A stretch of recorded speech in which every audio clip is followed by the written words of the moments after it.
Tactics and Practice podcast.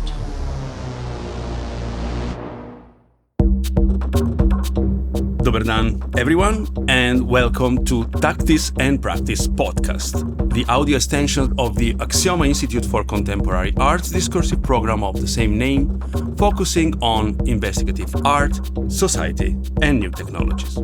Back in 2021, for the 10th editions of Tactics and Practice, writer and tech journalist Marta Peirano conceived and led a series of conversations with a range of world-class thinkers entitled Reprogramming Strategies for Self-Renewal. My name is Janez Fakin Janša, I'm the artistic director of Aksioma, and I'm ready to share with you the recordings of that event, one episode at a time, once a week. The 8 episodes feature Marta in conversation with Kim Sterry Robinson, Benjamin Breton, Holly Jim Buck, Anab Jain, Kate Crawford, Joanna Moll, Astra Taylor, and Eyal Baseman. This is episode number 7, entitled Community Talk to Your Neighbors, in which Marta talks with filmmaker, writer, and political organizer Astra Taylor. The second part of the recording is spiced up by questions from social movement researcher Tjaša Pureber, human rights activist Barbara Rajgelj, activist and social worker Asja Hrvatin, and our dear online audience. If you missed the previous episodes, you can easily find them wherever you are listening to this one. So, without further ado, here we go. Marta Peirano talking to Astra Taylor. Hi, how are you all doing? Well, in The Nature of Mass Demonstrations, published in May 1968, the British thinker John Berger argued that mass demonstrations were rehearsals for revolution and that their main function was not to change the status quo or the rulers or the world in general, but the demonstrators themselves. And I quote, "Those who take part become more positively aware of how they belong to a class. Belonging to that class ceases to imply a common fate and implies a common opportunity." Astra Taylor, our brilliant guest today, is a phenomenal thinker, essayist, and documentary filmmaker. But the reason why I wanted so badly to have her in the Reprogramming series is because on top of all that, she's been a lifelong, persistent, fearless, and extremely successful organizer, and also a very good historian and critic of social movements. You will discover that very quickly if you read her last book, a collection of essays titled Remake the World, Essays, Reflection, Rebellions. And spoiler alert, in order to remake or to reprogram the world, you need collective action and you need to learn to organize. Well, we have learned over the last few months that technology can definitely help us, but it will not save us. So to discuss this and everything else, thank you for coming and welcome to Reprogramming, Astra Taylor. Well, thank you so much for having me. It's wonderful to be here with you. And thank you for that incredibly just generous and kind introduction and for having me. And it's nice to virtually be wherever we are, but also to be in Slovenia. So yeah, I'm excited for this. It sounds like it's going to be a big conversation. So let's do it. Well, let's start by celebrating the 10th year anniversary of Occupy. So happy 10th anniversary of Occupy Wall Street. It's been 10 years since people decided to sit and stay at Sukoti Park. And you are obviously one of its best and better known narrators and critics. And you said that more than anything, Occupy created a space for people to find each other, which for me kind of mirrors this Berger idea of becoming aware of being part of a class. In this case, a very, very big class, the class of the 99%. So I was wondering, like, now that it's been 10 years, if you've written long and hard about this, what do you think made this moment so special? Like, what happened at that park that made people stick, that made people just keep coming? Yeah, it is, it's interesting to have these periods of time, these anniversaries to think and reflect. 10 years, what does it mean? If I had been reflecting on Occupy 5 years later, I'd have a different perception of it. I think with the benefit of hindsight, this much hindsight, a decade, we can see that Occupy certainly has shifted American politics in critical ways, though not as much as I would like. And I think there was a phrase people used to say at Occupy Wall Street, which is, people used to say, Occupy changed the conversation. And at Zuccotti Park in those days, I would think, but I don't just want to change the conversation. I want to change the economy. I want to change power dynamics. And, I think now I'm realizing after 10 years of intense organizing just how hard that is and how actually critical it is that we help to change the conversation here. I also want to put Occupy in an international context. Occupy Wall Street was 100% inspired by what was happening internationally. There would be no Occupy Wall Street without the Arab Spring, without the movement of the squares. The indignados were a huge inspiration. People came and spoke at Zuccotti Park and actually gave solidarity, but also warnings and advice from Spain. Occupy Syntagma Square in Greece, right? I mean, this was an international phenomenon, and that international dimension was really critical. And it was part of what felt so unusual about Occupy Wall Street, because the United States is a very narcissistic place. And so feeling that sense of global connection and that we're actually a recognition that we're up against a global system, I think was part of its appeal, to suddenly find that the community was both there in the space of the park, but actually it was also international. I love that. I do want to acknowledge that you're quoting one of my favorite writers, John Berger, who is an inspiration to me in ways kind of intangible and also quite literal. I mean, I think my most recent film, What is Democracy, features paintings in a way that I think is a direct inspiration of John Berger's ways of seeing, this idea that the world, we need to shift our perception and see the world in this political way and in this imaginative way.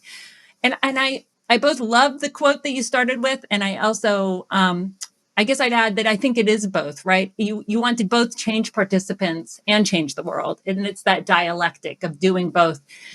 Because there can be corners of social movements that are quite insular, that are focused only on the internal experiences of the people there and their purity or their perception or their self-expression.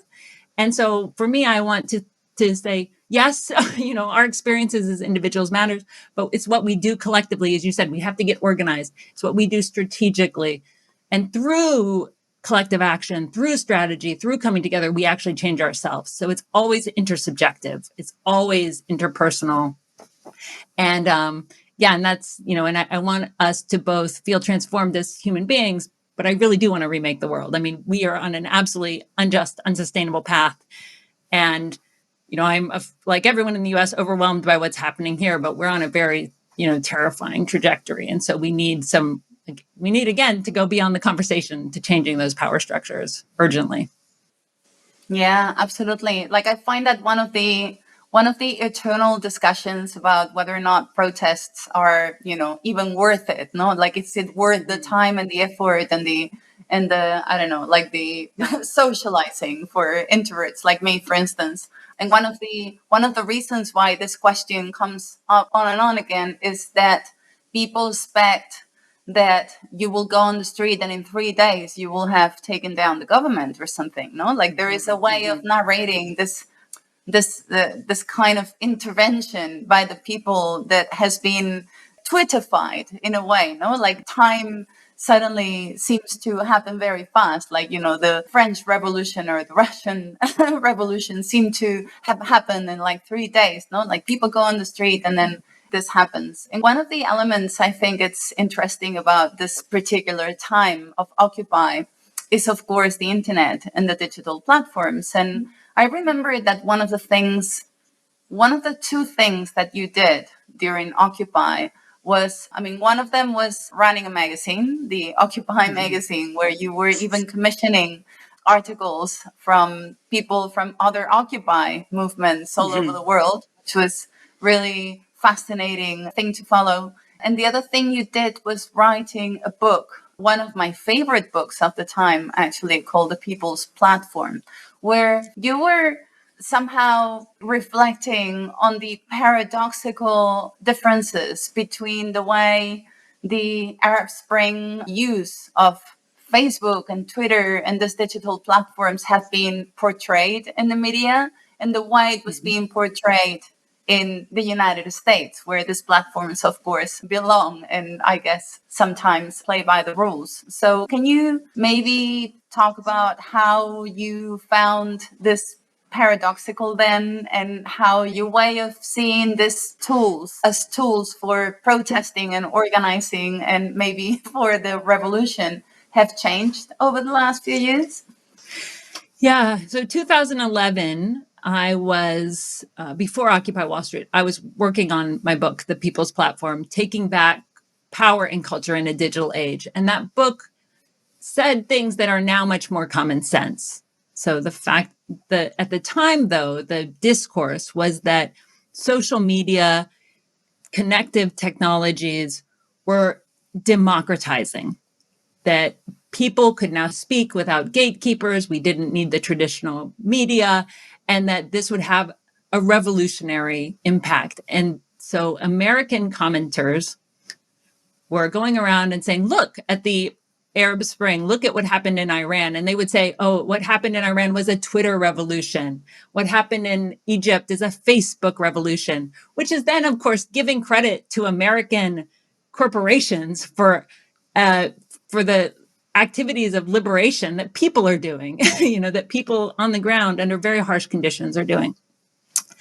And of course, there were flaws. I mean, there were just so many flaws in this simplification. I mean, one, it was just advertising for the tech companies because it didn't at all examine their business models, which are a form of corporate surveillance, didn't examine the fact that what these companies do is they're centered, as you said, not just in the United States, but in Silicon Valley, in California. And they are global companies that extract value globally and then concentrate it in the hands of technologists and investors, right? And concentrate capital, further exacerbating inequality. It also, they don't talk about the increased power of advertisers, the fact that even if something is free, it's of course, tied into a larger economy of advertising and targeted marketing, which has all sorts of pernicious effects. And also, they never sort of turned around to go, well, what kind of revolution do we need in the United States? What sort of, it was sort of this idea that, we in the liberal United States are a democracy. And so it's these other countries that need the internet to liberate them. They need our technologies to liberate them. So, and then there was the idea that, well, politics had sort of gone digital. People weren't supposed to protest in the street. We can do all of this stuff through these internet channels. I thought what was so interesting about Occupy was that one of the things that was interesting about Occupy was that what the people who came to Zuccotti Park seemed to take from that moment was actually, it's less about the technology and more about coming together as bodies in space.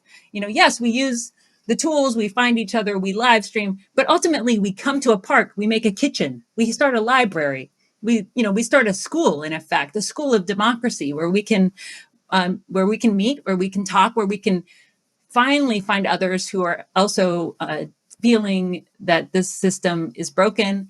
And it was a very interesting mix of very embodied and both, but also while using these digital tools. So for me, Occupy, influenced the People's Platform in this way that because it created space to have a class analysis. Occupy created space to talk about capitalism, right? So I was able in my book, which came out a couple of years later, to just be much more direct about economics, about the intersections of digital technology and capitalism, capitalist modes of investment, capitalist modes of extraction.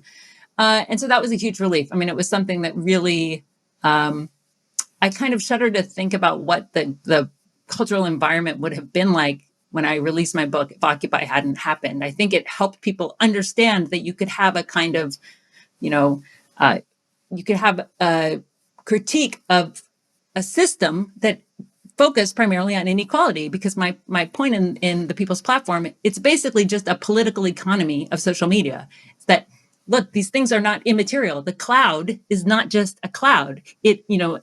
Our bits that we are communicating through right now are backed up by atoms, by real material things. We need a materialist class analysis to understand these tools. And that is something that in the United States, people were not ready to hear before Occupy. But now I think what's interesting for me, and this is how those two experiences continued for, and have carried over for this 10 years, is that on the one hand, Occupy opened space where I kept organizing, and I've kept organizing around the question of indebtedness. The 99% in the United States are deeply in debt for student loans, for healthcare, for housing, right? The 99% has less than zero wealth. They have negative wealth. The 1% has reaped all the rewards. So I've kept organizing around that. But after writing the People's Platform, my point is, the problem isn't the technology itself, it's the business models. It's what incentives are these technologies serving. And so even though I wrote this critique of the internet, what it did was inspire me to use the internet in my organizing to build new tools, to build debtor power. So we have built digital tools that help people resist their debts, challenge their debts, find each other. So the last thing I'll say is debtors, for example, do not share a factory floor. Workers, traditional workers in a labor union, work in a workplace physically every day, and that gives them the ability to connect and to fight the boss. Well, debtors are very dispersed. And so we need to create a virtual factory floor, a place where people can find each other.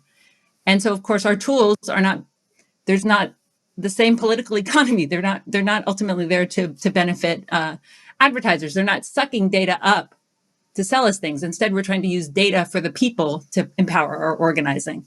So one of the sort of paradoxes, I suppose, that came out of the People's Platform is that after critiquing all of these technologists, I was like, oh, well, what if I became one? And I started helping, I didn't build them myself, but I started collaborating with others to build the tools I want to see to empower the 99%.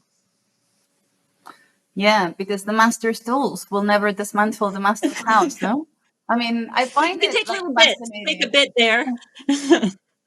Exactly. I really like rereading this book now for this interview because, not only I enjoyed it a lot the first time, but also I was thinking about how these democratizing tools in the Arab Spring had become the undoing of democracy in the States, through the dark campaigns that the Russian bots were doing in 2016, and how they were the tools for organizing basically the assault on the Capitol in 2020, which is pretty interesting. And I was thinking how when you talk about Occupy, you talk about how the thing that glued you to the protest, to the space, was the fact that instead of just, chanting and, like waving maybe some papers with things written on them, people were sitting in circles and talking to each other and telling each other things that were shameful to them, like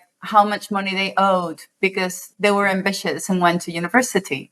And how from that, physically being together in the space and openly talking about these elements of their hidden life, like a branch of this protest came in the shape of new technologies, new platforms, and even new ways of relating to debt, no? And in this case, I'm obviously talking about the Debt Collective that you founded and that you've been developing over the last 10 years, and that has been an immensely successful tool for change.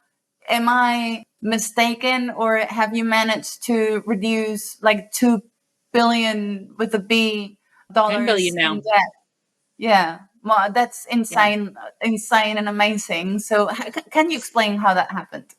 Yeah. How did that go? There's so much to say. I think first I want to speak to your initial point about disinformation and the way these tools are now framed as sabotaging democracy in the United States. There's a lot of talk about misinformation. There is an apocalyptic amount of misinformation circulating about COVID, about climate change, about race, all of these things. But I guess my point, the point in the People's Platform is that when you have these corporate platforms that are free, but they are funded to serve advertisers, right? Facebook is built to serve advertisers. Twitter is built to serve advertisers. Those are platforms that lie by design, right? Like, we do not talk about advertising as truth or as journalism or as wisdom, right? Or as education. it's advertising. It's bullshit, And so that is that when you build tools with this with this business model driving them, then there should be no surprise when it's used in the ways we've seen over the last few years. Similarly, in the United States, our elections are totally corrupt. It's all legal, but it is absolutely corrupt. We have basically unlimited corporate spending on elections.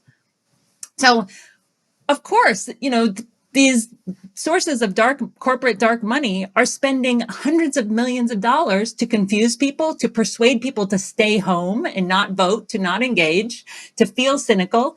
And they're putting their money into these corporate media, social media platforms and television. I mean, there's just as much untruth on television. So my point is that we're not seeing anything very new, actually. We're seeing an outgrowth of a business model that has, that is what was behind cable news and now is behind social media. Again, advertising, unlimited corporate spending on campaigns, a total commercialized political and media sphere.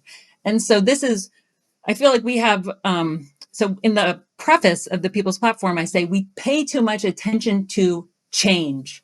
We're like, oh, wow, I have a computer and my phone and it's in my pocket. This is so new. And my point was, what about continuity?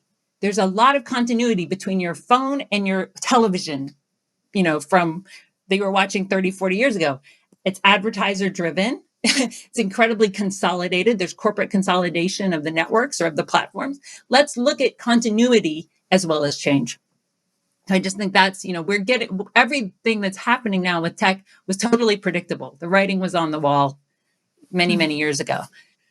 Yeah. As for the question about the debt collective and how that came to be, I mean, I was a political person.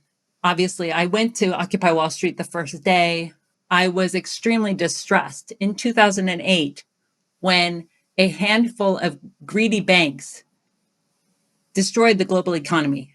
They did that basically, to simplify, by selling subprime mortgages to low-income people, not just selling them, but lying to people, pushing them on communities, overwhelmingly communities of color, Black homeowners, destroying the wealth of working people. Black and Latino families in the United States lost over half of their collective wealth after the 2008 financial crisis. So it was a very different crisis than what we're having now. This is a crisis from an external shock, the coronavirus, that then shuts down the economy. People have to stay home. That was a crisis that's caused internally because some people were basically acting criminally, and raiding these mortgages, buying and selling people's debts, their mortgages, and passing them off as quality assets when they were not that. And so, given the context of the financial crisis, it makes sense that we would start thinking about debt because, again, the 2008 financial crisis was all about debt. It was all about those mortgages, people's loans. And so, and yet it still felt as a surprise and a relief when I got to Zuccotti Park and people were talking honestly about their financial situation. And because there's so much shame here. If you're struggling, if you're not able to get the perfect job or the perfect this and that, or, there's a lot of stigma. And so, but at Zuccotti Park, people felt they could talk about it without that judgment. It was the first place that I ever spoke with others with strangers about my student debt, about the fact I had defaulted on my student debt. And it put it in perspective because I thought, woe is me. I owe $40,000 I can't pay. Well, this young woman next to me owed $120,000. This older woman owed all of this student debt and medical debt. Somebody else had a house that was underwater, which means that they owed more on the mortgage than the house was worth. And so, and what happened in that collectivity was we started to say, well, what if this source of shame, what if these debts we owe are power? What if we reconfigured them? After all, this is money. This is on a corporation's balance book. They want to make money from our debts. And my friend David Graeber, the great anthropologist, And Reiter had recently published his book, Debt, The First 5,000 Years, which is a great history of debt that, ended, the story ended in the financial crisis. And in a sense, he invited me and other friends of his. And it was like, well, let's write the next 5,000 years. Maybe not, maybe the next 50 years, but, let's write the next chapter of this book together.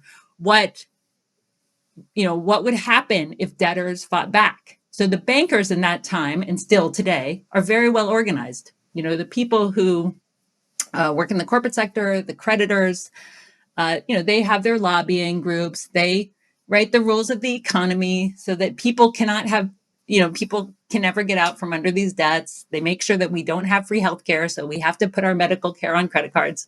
And we thought, well, debtors need to organize too. And we need to engage in what we call economic disobedience, to say, I can't pay, I shouldn't pay, I won't pay, because everyone deserves to have shelter, to have education, right? To have access to healthcare. Other countries have these things. And so let's flip the script. Let's turn our shame into solidarity. Let's turn our obligations, our oppressive obligations, into obligations to each other, to enact our shared power, to challenge the status quo. And so our idea basically was, what if debtors had unions just like workers have unions? And we organized the first student debt strike. We built all of these digital tools I mentioned, and we found all sorts of creative ways to win real debt cancellation for people. And the last thing I'll say to kind of track our impact is that some of my collaborators, I wasn't part of planning it, organized a protest at Zuccotti Park in 2012, early on. And it was the first time anyone had ever said publicly at a protest, cancel student debt, free college in the United States. That's our demand. There were articles in the mainstream press basically laughing, saying it will never happen. The government will never cancel debt. Like, get a grip, get real. Well, 10 years later, Joe Biden, who is not a left-wing person, campaigned promising to cancel student debt, not all of it, but a lot of it. And we have won, as you said, we have fought and gotten over $10 billion of student debt relief from the government, proving that the government can do it. And we're just a very small group. We're not a huge group. And so I think it's an example, I hope, for others of, well, what happens if you come together and you take your crazy idea seriously, and you just, don't give up. I mean, that is it. I feel like we just kept, because what we're saying is not that radical, ultimately, because debts that can't be paid won't be paid. And free college is a basic fundamental aspect of a democracy, of a decent society, And so we're like, no, what we're saying makes it's more sense than what you're saying, which is you'll drive people into debt and kill the freaking planet and destroy their lives. Like, no, we are the rational ones here. So, we've insisted, and we've done the work to figure out what rights people have, what power we might have, that we've been taught not to see. We've been taught not to see our power. Yeah, because we've been taught not to talk to each other, no? And before I say anything, I want to remind our viewers that you can leave your own questions for Astra in the box that Aksioma has provided for.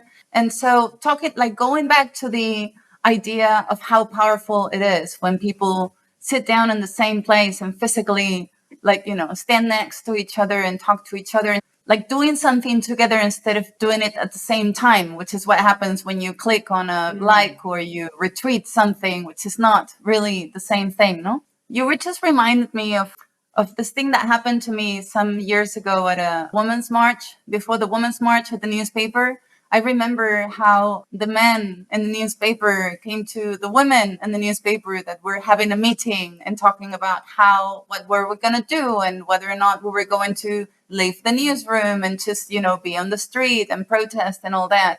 And they came to us and said, what can we do? What can we do for you? Like, we will cover you, we'll do whatever you need.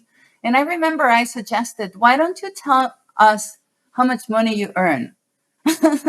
Because it occurred to me that the most disruptive and revolutionary thing we could do at this point was probably to see if our newspaper was paying everybody the same for the same job, which it wasn't.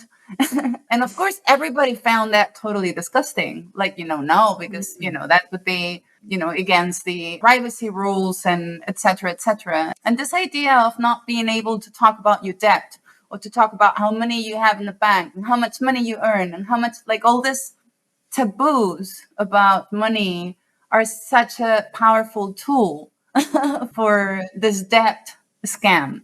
I find it amazing that something as simple as sitting down on the floor with 1,000 of strangers and just using your mouth to share the amount of money that you owe can be so incredibly disrupting, and also the beginning not only of maybe a friendship or a long time relationship, but also of a whole platform that will help, I don't know, hundreds of thousands of people to get back in shape, I guess. So very, very small thing that starts very locally. No, it's not.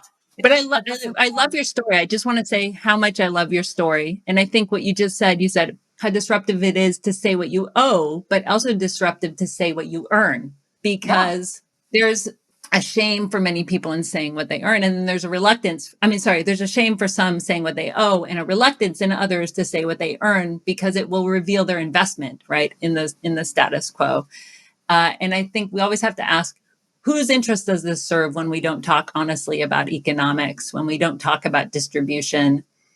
Because it's not about individuals. It ultimately will reveal these structural inequalities, as you're saying, that on average, the women are being paid much less, the Black employees are being paid less, and that these are inequalities that then compound. So, for example, with debt, if you make less on the job because you are discriminated against because of your race or your gender or your nationality, guess what? You can't pay your debt, right? And so then that grows faster. And so you see these inequities. There's lots of research in student debt, for example, that white people in general can pay it off after a few years. Well, Black borrowers end up owing much more than they borrowed, in the same amount of time. So that's why these things are so important. And I think you're exactly right. I mean, that's, again, it's just a great story to say, well, we have to begin this challenge of opening our mouths, where we are in our daily lives. The last thing I want to say is that we took inspiration from the PA, like the work on mortgages in after the indignados, when people were trying to defend their neighbors from eviction. And so we have a very different legal regime in the United States. But again, we were always looking at what's happening internationally. Who can we take lessons from? So I just wanted to note that. Yeah, because before going to Occupy and started working on these tools, you were actually studying social movements for quite a while, no? Mm-hmm. So I wonder, like, one of the things that you were mentioning at some point was that one of the great things of protests like Occupy is that they're replicable, that you can get there and see, that's how they set up a library, and that's how they share the space, and that's how they communicate and become each other's speakers and all that. But the other thing that you were also saying is that if it becomes viral enough, if it's successful enough, then it can't be replicated anymore. Like it happened with the Seattle protest, no? Like, this thing was so successful. It was such a great event that the police was ready for that. So there was nothing to do there. And I wonder, when I think about the protests that were occupying front pages before the pandemic, the ones in Hong Kong, the ones in Santiago de Chile, these protests were, for me, they were growing into something that was beyond Occupy, in the sense that they were becoming like an everyday thing, like a permanent state of things that were somehow washed off with the state of emergency or state of urgency of the pandemic. And how do you see that the new protest, style or format or structure would be able to push through this new post-pandemic state?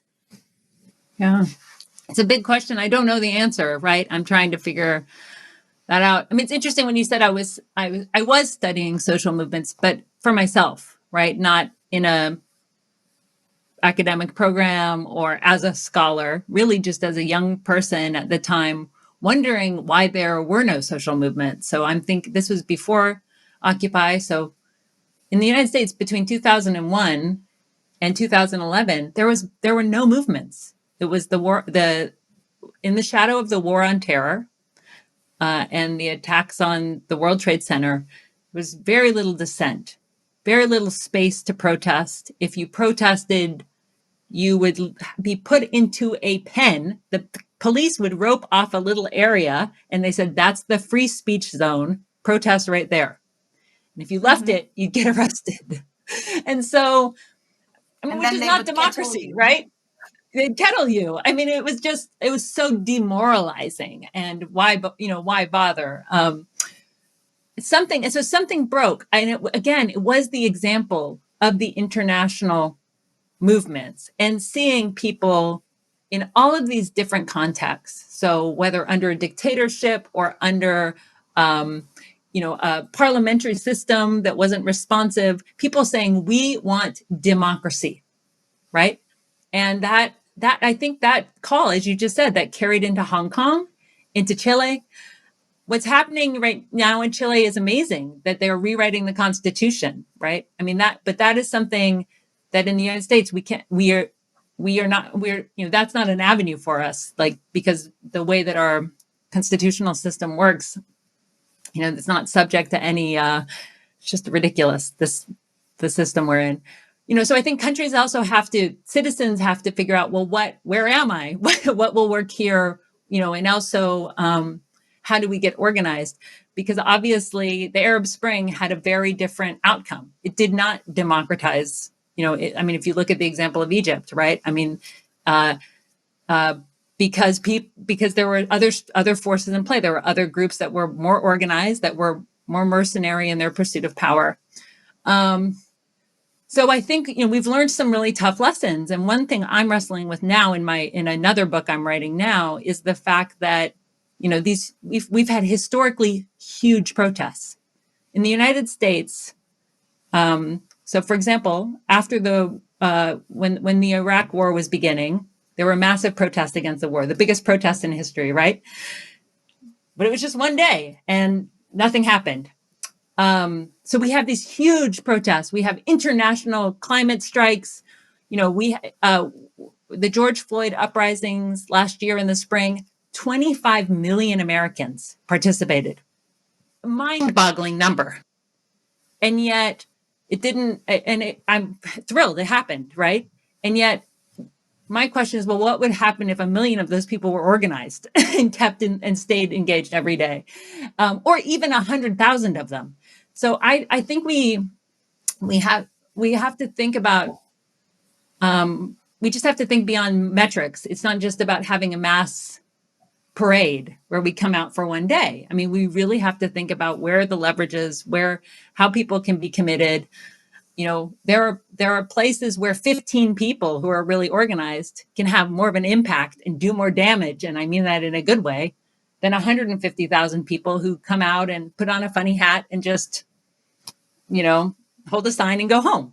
So that's, and I think the internet has made that worse, right? Because the numbers are so crazy. We want everything to go viral. We want everything to be bigger, more clicks, and we forget, how much those smaller formations have to offer in the kind of intimacy of those commitments. So I don't just want breadth, I want depth.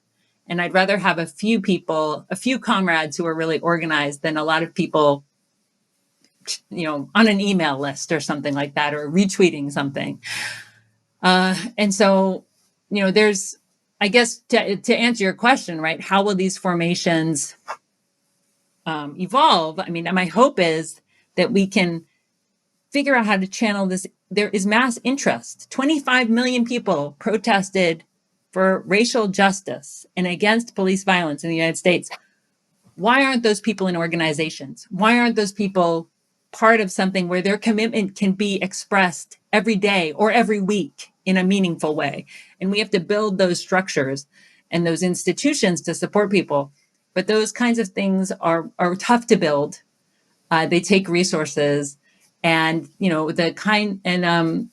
and they go against the grain of the kind of neoliberal paradigm we're in, right? Because it's not individualist, it's not profit driven, and also, and we have to really build those from scratch. So that's the dilemma I think we're facing, is that there's the potential for mass protest. I mean, the conditions I think are ripe. Inequality is getting more out of control. The tech billionaires are getting more evil. Climate change is intensifying. People are frustrated, but where do they go? We have to build things for them to join. And I think you just nailed it when you were saying that maybe the numbers can be a trap sometimes, no? Because like one of the things that digital platforms like this media give protests is maybe the wrong incentives, no? It's like this idea that there needs to be a viral wave of like exchanging something, or that there needs to be like this sort of like change.org approach to, to collective action. I was reading Sarah Schultman ACT. Oh, yeah. Yes. I don't know the name. Yeah, where and one of the things that I found super interesting about her telling of this oral story is that one of the things that made it work was that they were not working towards a consensus. And I was thinking how one of the critiques that the Occupy movement had was this idea of the tyranny of a structuralness, no? Like this, that the lack of structures was an impediment to actually organizing actual change. And the way she was putting it was that in the other side of the spectrum, there is also the tyranny of consensus, no? And how, for instance, I don't know, like to put an example that she uses, like how feminists are constantly arguing with each other about what's the right way to action. And while they are doing that, they are just not doing the action because, they never quite get in line in the mass movement. And so I wonder if one of the keys to push forward and reveal a real potential for change has to do with dismissing the big numbers, like abandoning the idea of the 60 million people protesting the one same thing, and making sure that, there is a clear goal, but a million ways of different action that is more local and more related to the local community and to the cultural and political context of every place. Well, you gave me one thought. I mean, I keep doing this where I go back to part of your question from before. I mean, I think the internet gives us two incentives that are off for organizing. One is huge numbers, virality, right? Enormous engagement. A video can have millions of views. A tweet can have tens and thousands retweets. But at the other end of the spectrum, it also uplifts the individual. It incentivizes self-promotion, self-branding.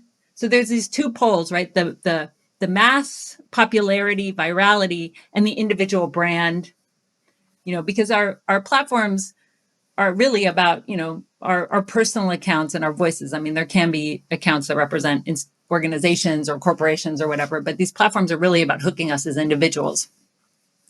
Those two levels are not the levels of the kind of social movements and organizing we're talking about, right? I mean, we call it the debt collective because it's about the collective, the we, the community. And that is a scale that the internet as we know it is not built to support or enhance. It's this other in-between level. And that's the level I'm really interested in, because I think, I think the incentives, as you just said, and you're right, the incentives are totally wrong, of this mass reach, because it's very shallow, it just passes by when you see these things, is not what we need. We need a deeper engagement. And then I also I don't think that individuals make social change. Individuals, we know through history, we have these wonderful heroes, and Martin Luther King and Greta Thunberg and people who are like these, and they're wonderful, right? But they know that this isn't about them. They know that this is about building mass movements and organizing and uplifting others. So I think that's it. It is that in-between space that these social platforms are not really built to help us with. So I think that's a critical thing. Sorry, I got excited by that and then lost your second part of the question. Sorry. Remind me. Well, I was just wondering if And of course, I'm a journalist and I work in the media. And there is the part that we haven't talked about yet, which is the role of mass media in either building up or, destroying these movements. And right now, like, we know that it's Twitter and Google and Facebook what defines what constitutes success for a protest, no? Like, the media is just looking at what's trending in Twitter to see if something is important, which is like, they are run by the same algorithm. They just, don't seem to notice. And so I wonder if this is the time where we should just renounce this idea of the mass numbers and go back to the idea of just building up from your neighborhood, just talking to your neighbors next door. And whether or not, your first essay from your last book collection talks about breathing together, no? And I thought it was like a very, very beautiful introduction to this idea that somehow snakes through your book in and out, no? Of like doing things together and doing things at the same time. And doing things together with your neighbors is something that we all did during the pandemic without even knowing and without having any other option. And I'm thinking, we didn't use that opportunity in ways that were transformative enough because we were thinking about the big numbers, about what everybody was doing, what everybody should be, the balconies, like at the outside. Yeah, it's interesting. I wrestle with the question of scale in my book on democracy. Democracy may not exist, but we'll miss it when it's gone is the name. And each that book really was inspired by Occupy because, and by the movements of 2011, because, around the world, as I said, people were saying, we want democracy. And the chant in the United States is, this is what democracy looks like. You're marching with your friends and you're shouting at the police. This is what democracy looks like. Show me what democracy looks like. And I would always think, well, does it? Is this what democracy looks like? So each chapter in that book is a paradox that I think is central to democratic theory and practice. And one of the chapters is about the paradox of scale.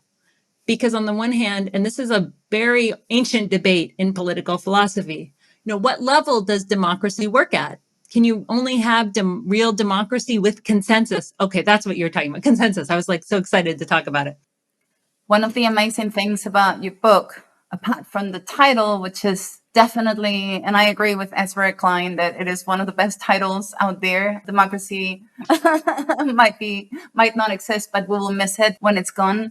I was thinking a lot about how in the last few years, migrant movements have been turning into a sort of protest, no? Like, for instance, during the last midterm elections, how Donald Trump turned the caravan of Central American migrants going towards the border with Mexico into some sort of political protest of its own, and how this connects with your book in the ways that you think a lot about what constitutes, if democracy is the power of the people, what power and to what people and how many people can have that power, and how this number will have to be expanding as borders become smaller, or at least fluid as people move around the world. And so I was thinking a lot about how you explore in these books, like, different ways of expanding the idea of democracy, of experimenting with maybe adding non-human beings into the equation, and maybe adding non-national criteria into the equation. Okay. Yeah, that's such the question, it relates to this idea that there is this in-between level, the collective, right? And something between the individual and then whatever, everyone, on earth, is, it's the bounded community. And that's so the word democracy is demos and kratos, if we go back to the ancient Greek. And of course, ancient Greece isn't necessarily the birthplace of democracy in the way that we're taught to think in schools, but it did give us the word democracy. And that word means the people, demos, kratos, power or rule. And it's the point is, and many people have made this point, that the demos is always changing. right? And that can be in a kind of sense of the rules or the laws, who legally counts as a citizen. Whether it's in the United States, you have birthright citizenship. If you're born on American soil, you're an American. It's not the same everywhere. But also the demos is always changing because people are dying and being born, and it's always in flux. The other thing I like about the demos is that it's an abstraction. It's a philosophical idea. It doesn't just exist there, like something you can point to. We have to imagine it together. We have to decide what it is. So this question of who we are.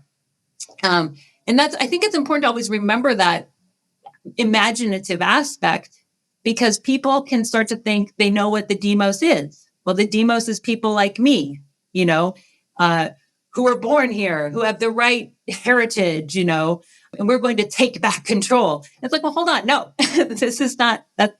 The demos is always open for debate, and it can be contracted in these nationalist, racist ways, these anti-immigrant ways, or it can be expanded.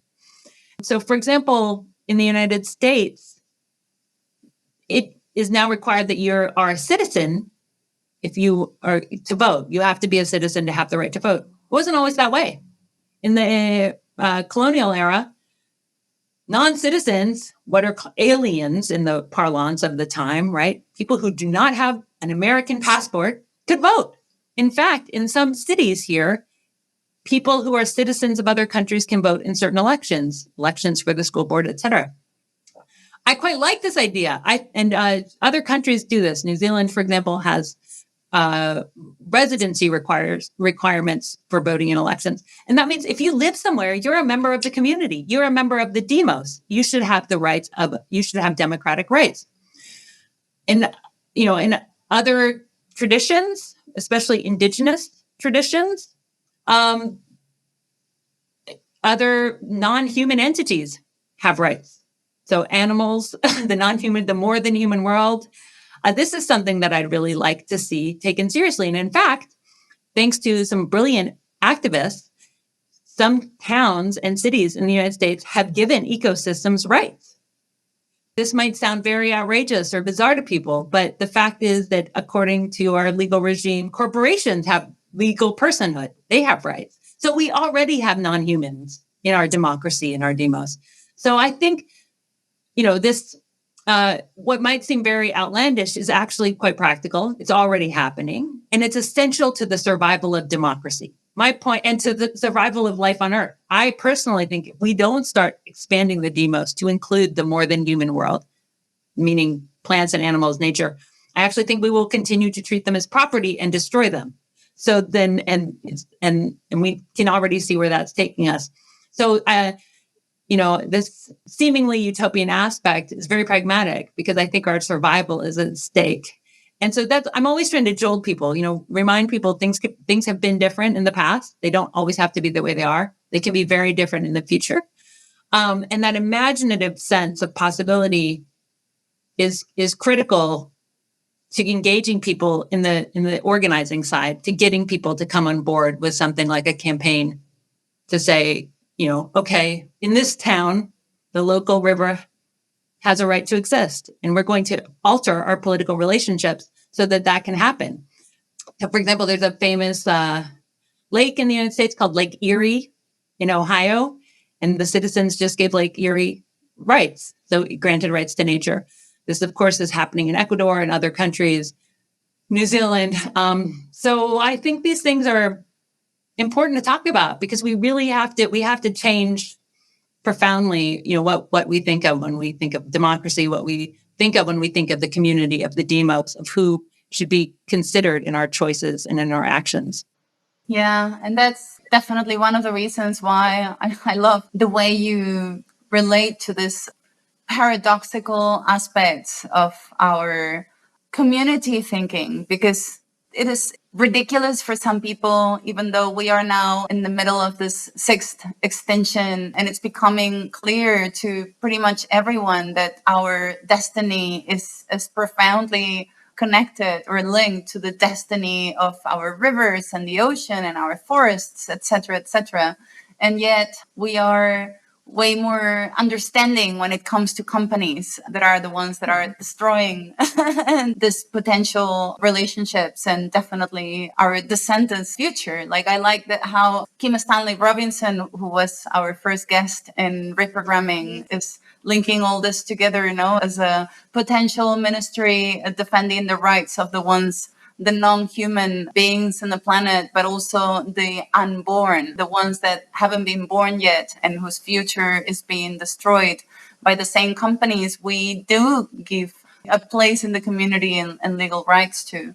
And I was wondering, thinking before I give you away to our special guests, if a protest, like, say, Occupy, lasts long enough, it becomes sort of a democracy, Like, it becomes a democracy in itself. And how maybe this thing we were discussing before about how the next generation of mass protests and social movements will look like, if they will be the ones that develop these new ways of introducing non-humans and other entities into the community and ways to relate to them and represent them and all this. I don't know how would it look, but I wonder if this would be the way to go.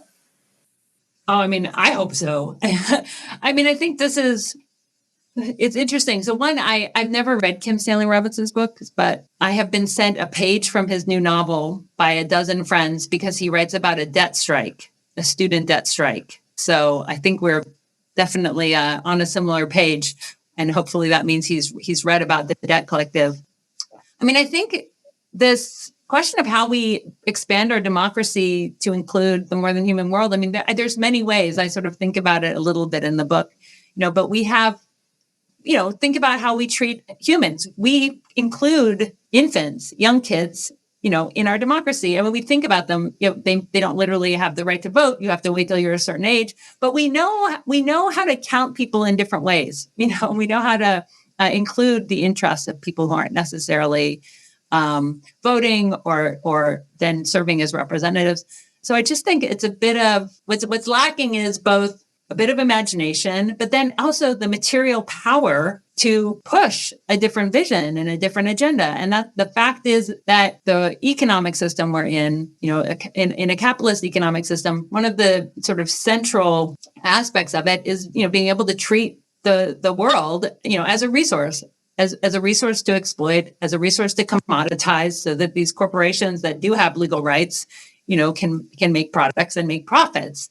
And so it butts right up against the capitalist imperatives, right? Because if you say, well, hold on, maybe the natural world is not property, but something else, it's in a different category.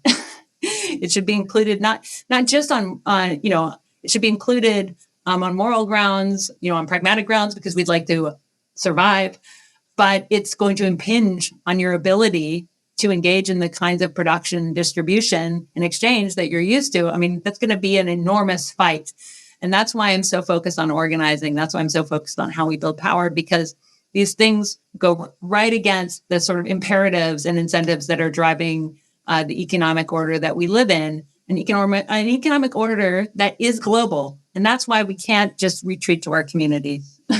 That's why we have to think of this paradox of scale, both the individual and the global, the micro and the macro, because that is the world we're living in, where we have to think these systems at once. But I would like to maybe, before we go into the next phase, end on this note. And, I also think our demos has to expand to include people who aren't yet here yet. And I think this question of democracy and time is a really interesting one. It's one I read about, that democracy both takes time, right? We need to be able to slow down, to deliberate, to be in a space together, to be committed for the long haul. And then it should be not just global, so transspatial, but transtemporal, because we're building on what our ancestors did.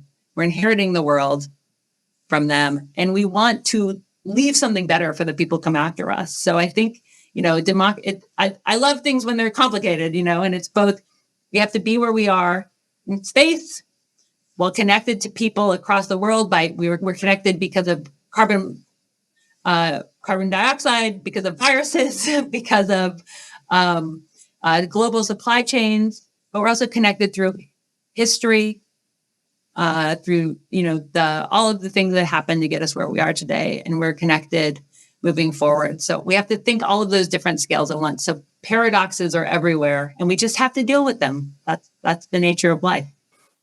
Well, I think that's an excellent place to leave it, and maybe let our three special guests tonight to ask their own questions before our viewers can get the answers to theirs. Hi, thank you for sharing with us these thoughts about coming together and speaking and transforming feelings of shame into solidarity and some kind of power and action. It was really nice to hear, because politics is a lot of times presented to us as a protest or direct action and not as sitting together and building something concrete.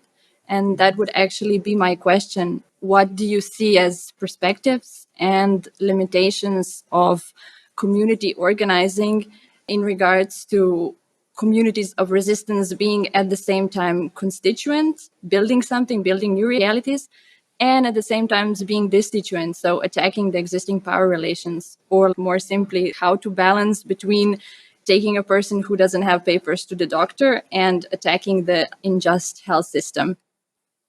That would be my question. So that's a great question. I saw that you're a social worker.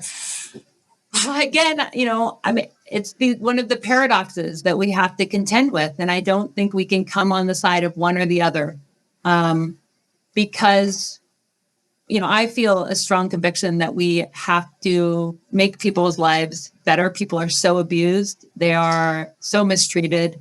And I also think there's a political component to that, because when we help to improve our circumstances together through forms of mutual aid, through helping people, maybe get papers, to use your example, or get their debts canceled, to use the example from the debt collective, I think we build a kind of trust. And hopefully that helps us build the solidarity to be the destituents, you said, right? To be a force that can then transform things. So I think there's a way we can make these seemingly opposed aspects of our work actually work in tandem to make us stronger. So the debt collective provides, we sometimes say legal mutual aid, or kind of services. You can use these tools and you can dispute your debts. What we try to do is to say, but you're not doing this on your own. We're trying to break out of this idea that you get a service as an individual going to the state. But no, let's collectivize this process.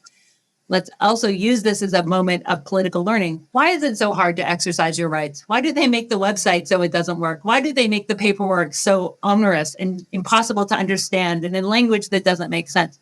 Those are political questions. So there's a kind of political education in that.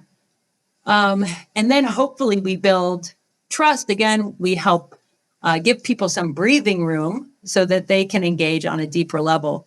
And there's lots of precedent for things like this. I mean, one example we point to is the example of the Black Panthers, who in the 60s ran programs that were really about care, providing the care the state wasn't providing. So free lunch for kids, so that little kids could eat, so they could learn, eat at school, so they could actually pay attention in class instead of just being hungry. And they did that, again, to build the trust of the community, and to ultimately build a radical community that would have a far more critical take on the state and on the economy. So I think, we have to do both of those things. But we can't reduce ourselves to just being service providers and doing the cleanup work, right? To be doing the tasks that the state won't do. We always have to be doing it with that radical critique and with an eye on a transformative horizon. And that's just a balancing act. I think we have to be there, because the question then is, if you're not providing service, if you're trying to organize people who are in very stressful conditions, and you're not actually making material improvements in their lives, like why would they join you? The risk is then that you end up only attracting people who want to be part of a subculture, and it's not. It doesn't have that mass, that ability to appeal. So I think, I think it's a really important question. I think it's something a lot of organizers all over the world are dealing with. Okay, thank you. Well, organizing is messy. You always say that. It definitely is. Hello, I'm lawyer and political activist. Thanks a lot for a great conversation. You have answered so many questions that I needed to build a different perspective. So hopefully this question will be interesting for you. So my question actually starts with a thesis that political organization from below is not necessarily in itself a positive thing. People can also organize for goals that harm others. In the last 30 years of Slovenian independence, this has been demonstrated in referenda, which are the most eminent forms of direct democracy. At different referendums, people in Slovenia have rejected, that is, voted against equality of single women in access to artificial insemination, against the social and economic rights of so-called erased people, and against equal rights of LGBT people. Do you also see the dangers of direct democracy? Aren't you sometimes scared of the totalitarianism from below? How do you see the relationship between representative constitutional democracy and direct democracy? That is such a good question. And I absolutely share that concern. And something I write a bit about in the book, Democracy May Not Exist, that I mentioned. Referenda are very blunt instruments. So we don't have them at the federal level, the national level in the United States, but some states use them. And it was part of the progressive era reforms. And the reformers who initiated referenda, thought, okay, this will cure democracy. The people will vote directly. They had no way of anticipating all of the problems with this method. For example, yes, as you say, people can vote for undemocratic outcomes, sometimes for hideously racist policies. That certainly happened here. And then there's also examples where, a recent example, for example, in California, where there was change thanks to organizing, labor organizing, and there were changes at the state level to say that people who work for Uber and other tech jobs are actually workers deserving of rights. And then the tech companies spent $200 million on one of these referenda and really confused the public about it, and basically promoted disinformation, intimidated the drivers for these companies, et cetera, and defeated this progressive law. So I think there are real challenges. I don't think democracy is just voting yes or no on a hotly contested issue. And I think it's fair to say there has to be more choices than this vision of direct democracy and the representative systems we have now. Certainly that was part of my problem with Occupy. So Marta, I thought, rightly said that I was both a participant and a critic, and a loving critic, but a critic. And one of my biggest criticisms was that this idea of direct democracy and consensus, which I didn't think was very democratic. The idea was that anyone who showed up at a meeting, a general assembly, had an equal vote to everyone else, and that things could only progress if there was a majority, a very strong majority. So it wasn't perfect consensus, but close. And this actually excluded a lot of people. It meant that people were making decisions and then not doing the work because they just left, they went home and they never came back to the movement. So I think direct democracy, I'm not sure it exists. In those ideas. I don't think it's expressed by that model that was at Occupy or by the referenda that you're talking about. Look at the example of Brexit in the UK, right? Many people were trying to, so there's two things. One is there was the sort of right-wing racist motivation of many voters. And then there were also other voters who were trying to express a protest vote, but they ended up doing it in a forum where it had totally destructive outcome because, they didn't anticipate necessarily that the outcome that Brexit would actually be successful.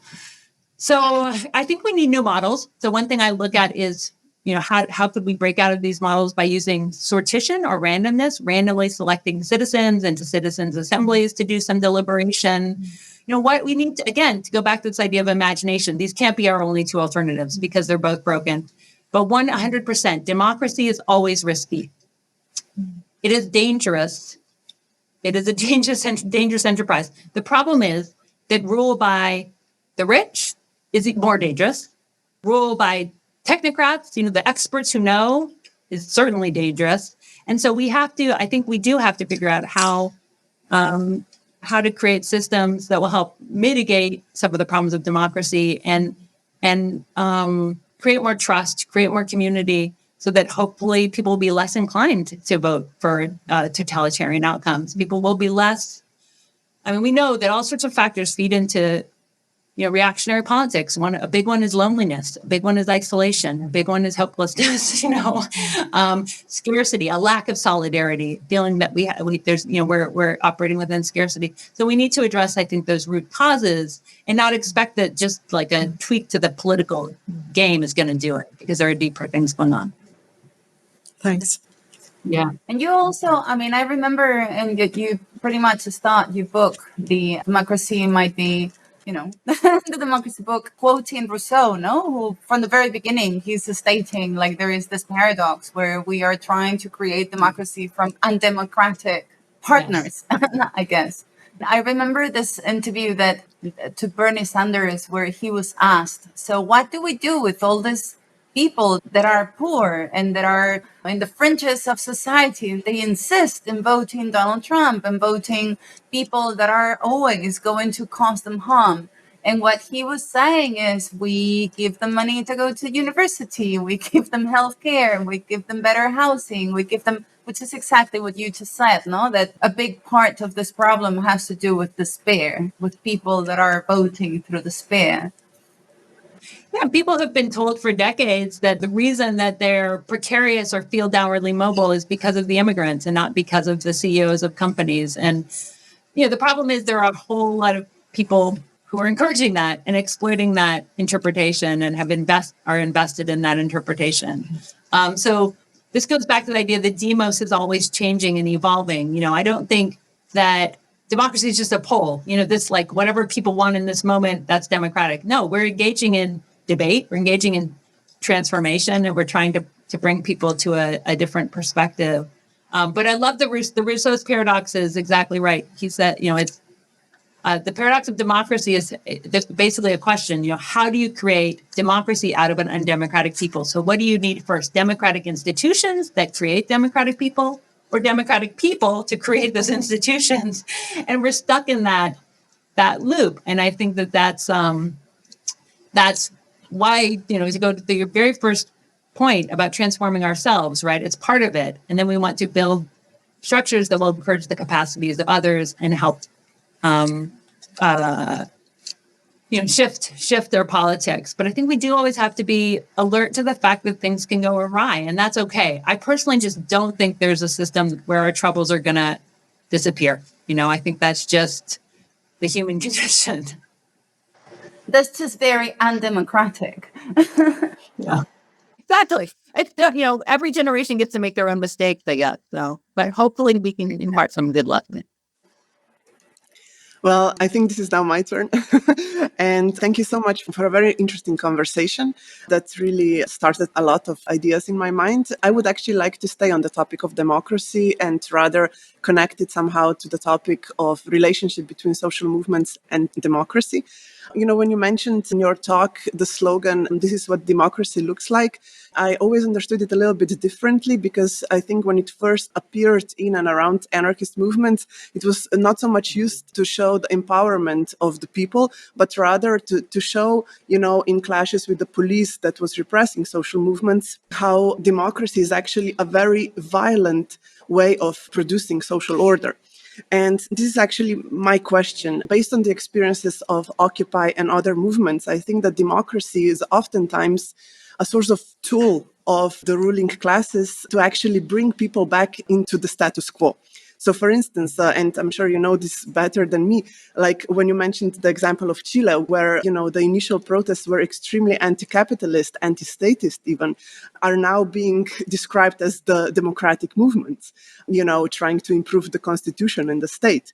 Or, for instance, when in the United States, the anti-police and, of course, anti-racist protests started to happen, well, long before George Floyd was murdered, like, for instance, in 2014 in Ferguson and so on. These were not the movements to improve democracy. They went so far as to actually demand the end of the police or the end of the funding of the police-free zones and so on. And then were kind of transformed again into sort of democratic processes, into election processes and so on. So in a way, and I think that Occupy was probably the best example of how democracy is sometimes used to not really to describe what we are doing, but rather to describe a process in which part of social movements who hold the biggest subversive potentials are pushed out of that space of a social movement. And I think that, like, especially in Occupy, wherever the movements were far more based on direct action rather than consensus making, those were the occupies that went further in their anti-capitalist critique. So to sum it up, I would really like to hear you speak about how do you feel about democracy being used as a sort of tool of silencing the movement, of neutralizing the movement, and of actually recuperating the movement into the sphere of continuing the status quo. Thank you. Yeah, I wish we had more time than we had to get into this. I mean, what I think it, this, you're getting at what a slippery word the word democracy is. So I think one reason I wrote this book on democracy in the moment, why I started working on it in the moment of Occupy, is because this word was being invoked by all of my anarchist friends at Occupy Wall Street, Occupy Oakland, right? When they were saying this is what democracy looks like, I think it had a dual meaning. One is, well, it means the police beating us for protesting, but it did mean we in the park are small d democracy. There was an attachment to that word, and it meant that everyone's voice matters, that people participate as equals, that there's no outside, that, again, there was emphasis on consensus, all of these things. People should have a say over the decisions that affect their lives. There should be, and of course, there was an economic component of that, right? That you can't have democracy in a world with the 1%, in a world of extreme inequality or under capitalism.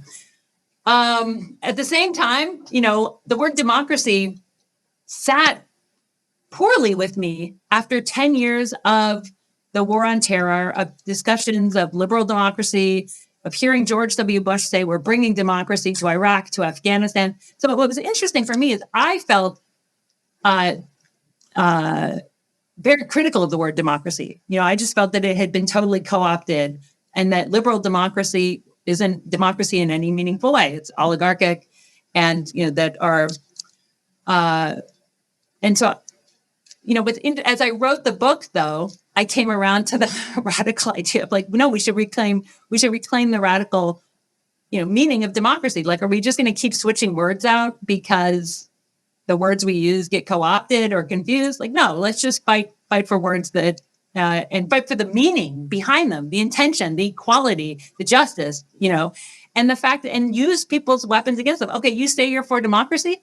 Well, how can you have democracy or, which supposedly is based on political equality under conditions of extreme economic inequality, right? So you say you're for democracy. Well, that lies in direct tension with the world as it exists.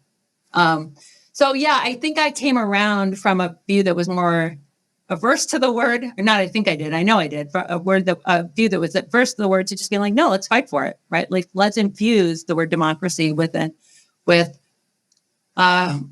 radical meaning, or actually, I would just say if we really mean it, right? If we mean that we want a system based on equality, well, then we're going to really have to take that seriously. And that's going to mean a radical refashioning of the world. It's going to mean transcending capitalism. It's going to mean just totally changing our political and economic structures. I guess I think, there's no way for, the movements on the left, in 2011 and today in the United States, they just aren't strong enough really to have an impact. That's, I think people, and so people are, there's a sense of, you can say okay, the democracy or the state or whatever has co-opted or de-radicalized these movements. They still I just think it's a question of the radical side of the political spectrum, just not being very big, not being very well organized, I do think there are a million ways where activists and organizers can get sucked into affirming the system, right? You think that you're going to have an impact this way, and ultimately you're spinning your wheels. I mean, people have to resist that. We have to figure out how we engage with the world as it exists and the political structures in a way that is both adversarial, but also hopefully effective. That brings us back to the point of making a material difference in people's lives and showing that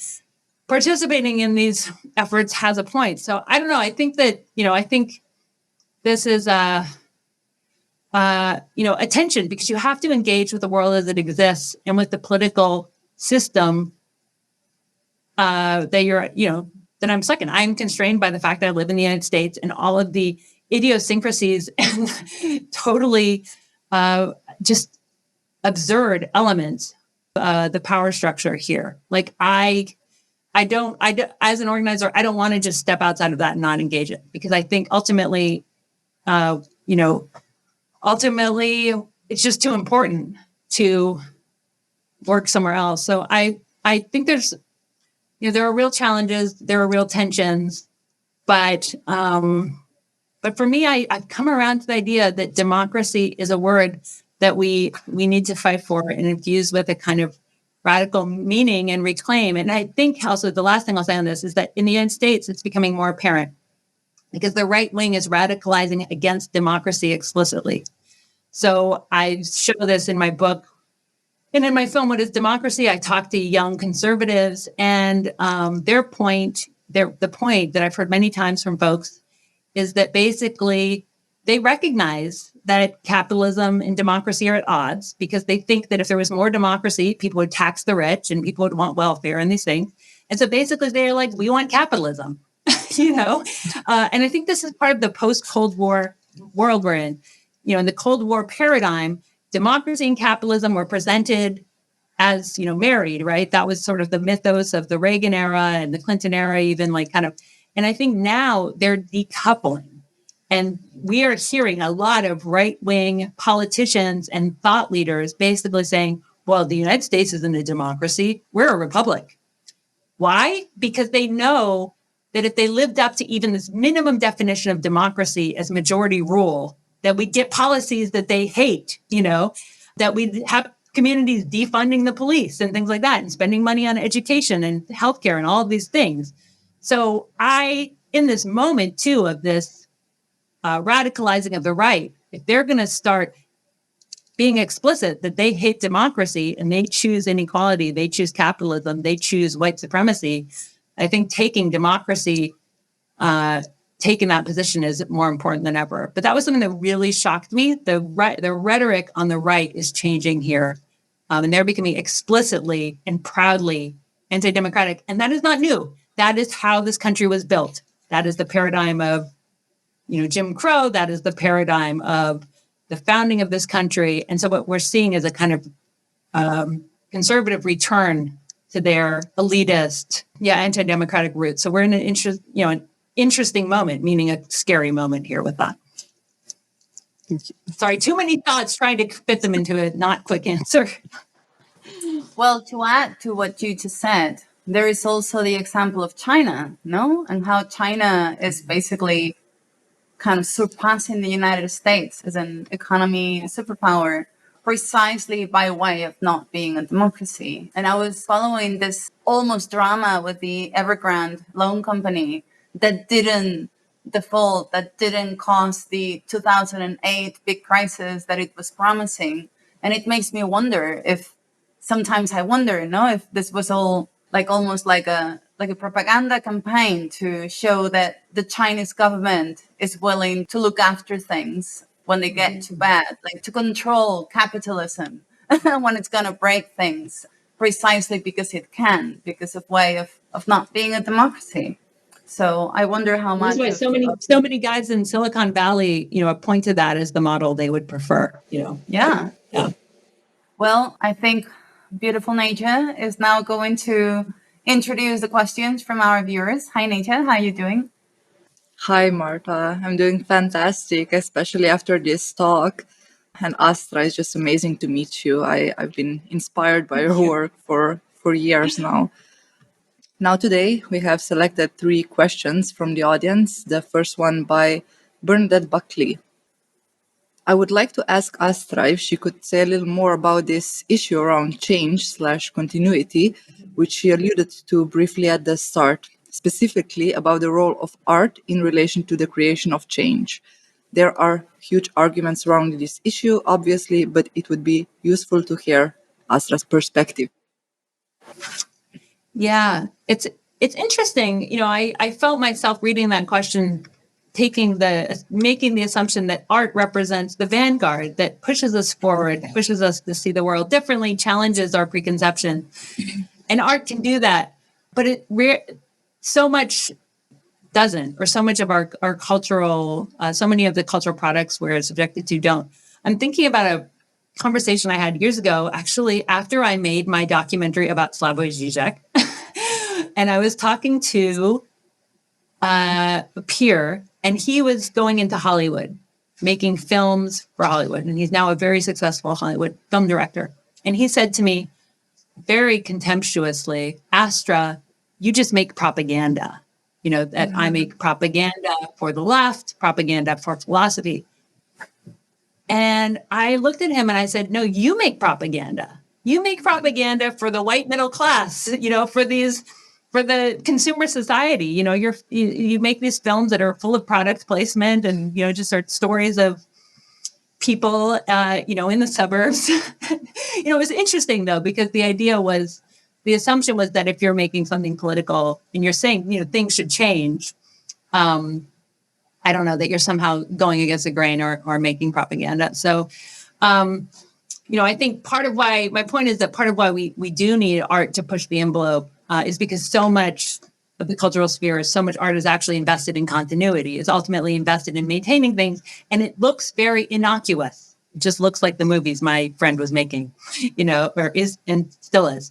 So I think we need to kind of call out, kind of be critical of and call out all the things that look neutral and are actually on the side of continuing sort of oppressive dynamics. At the same time, you know,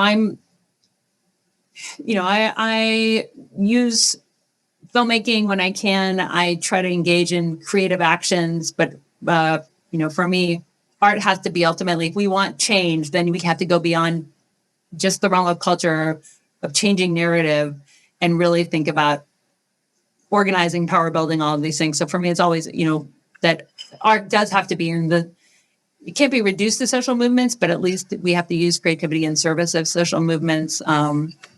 And for me, a big motivation to get involved in Occupy was that I just didn't want to kind of be engaged in my own creative production as a filmmaker without actually taking a side and taking a stand. So I think sometimes there's a little bit too much emphasis on the realm of like changing culture, changing ideas first, and less on actually doing the hard work.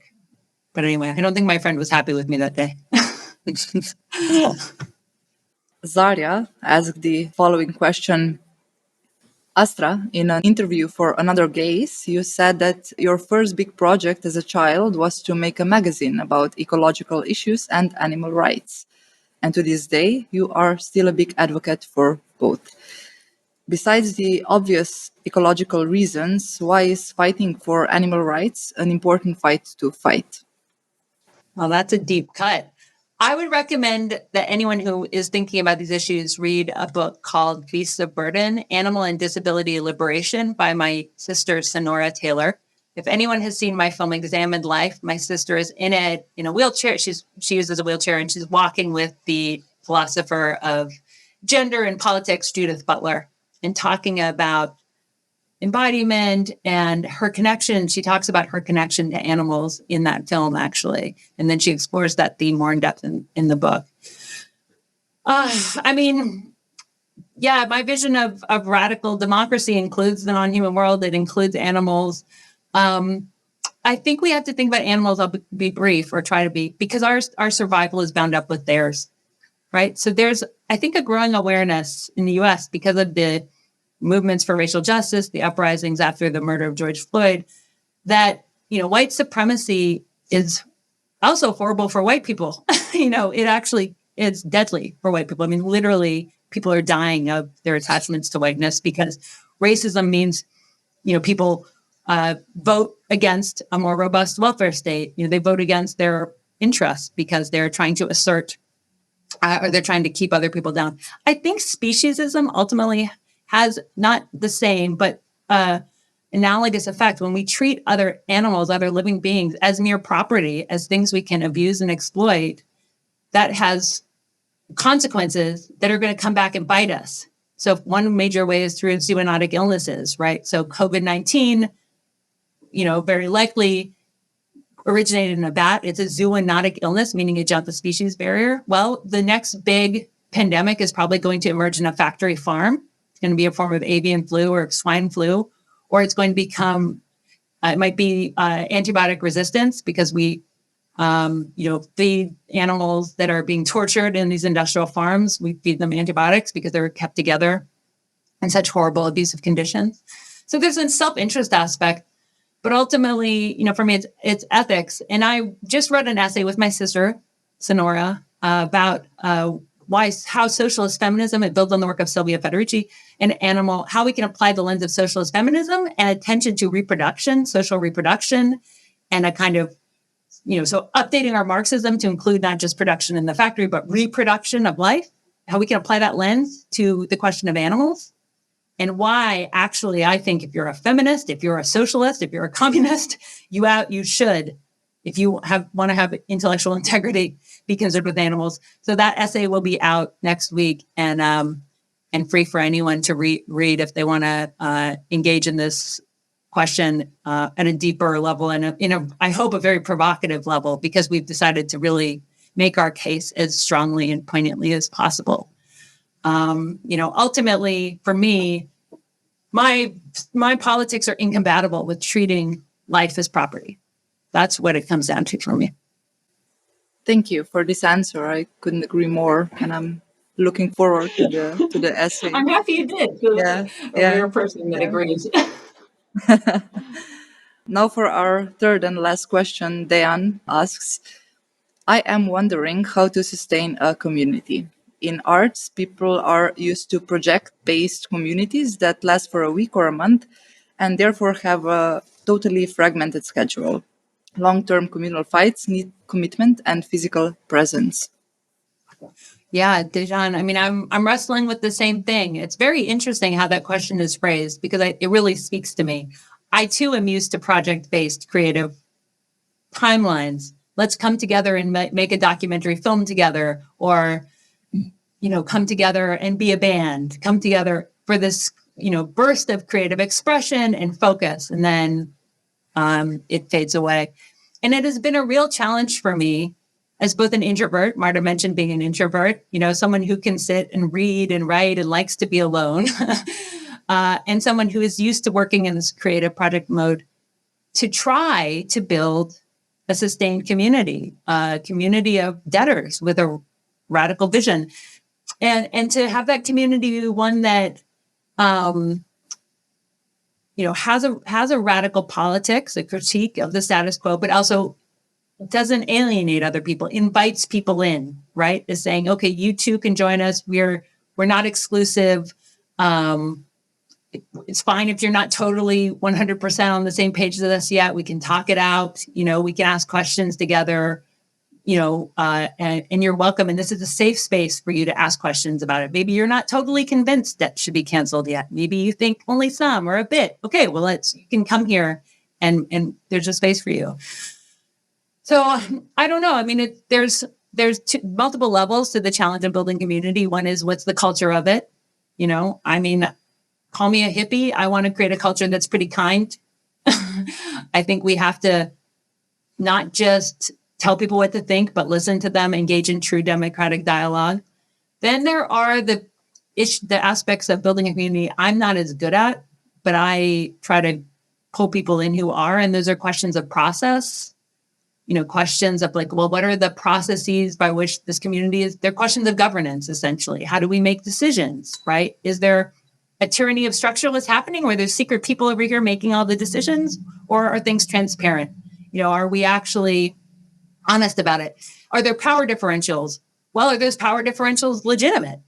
Maybe this person has more power over here because they have more experience and knowledge, or they have this lived experience. They've lived through it. So they know something that the rest of us don't know because we haven't lived through it. I think having that all on the table and having a discussion about it helps build community and build trust. A community in the sense that I'm aspiring to build with this also isn't dependent on one personality to carry it. And so it also changes. So just like I said, the demos is evolving. I think a real community like this, even people who seem like core figures, who you think we couldn't do this without you, like the community has to be resilient enough to let those people step back, So my dream for the debt collective and the radical debtors movement I'm trying to build is that one day I'll be introverting, not one day, for years on end, doing some obscure project that maybe about animals. And I'll be like, wow, that community is still going. Without me, they don't need me anymore. And I can be a well-wisher from afar. But I think these things, the culture and the governance and figuring those out are key because you're operating on a different timeline. A project, is about a show or a deadline or something like that. And you're trying to build something that lives on a very different register.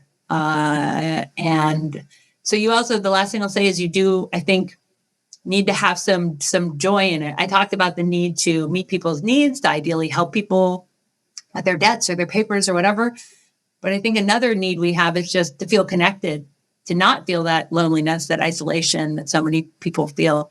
And so another way to build community is, of course, helping to meet people's natural psychological needs. I mean, why have I stayed in the debt collective and stayed organizing for 10 years? Because it makes me feel less alone, which is our slogan. Again, you are not alone. So being part of this makes me feel that I'm in a community, that there are others who have my back. And that is, incredibly valuable in this day and age. Well, thank you for everything. That's all the questions for today. And Marta, I give the mic back to you. Thank you, Necha.